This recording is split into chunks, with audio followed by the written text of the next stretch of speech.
Orúkọ àwọn èso ní èdè Yorùbá.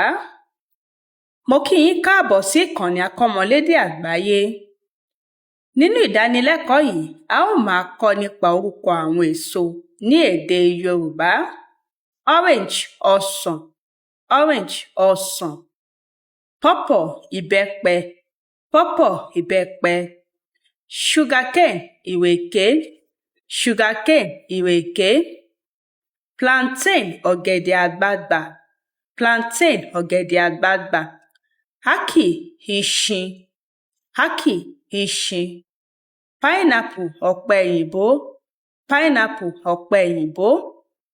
Mango mángòrò, mango mángòrò.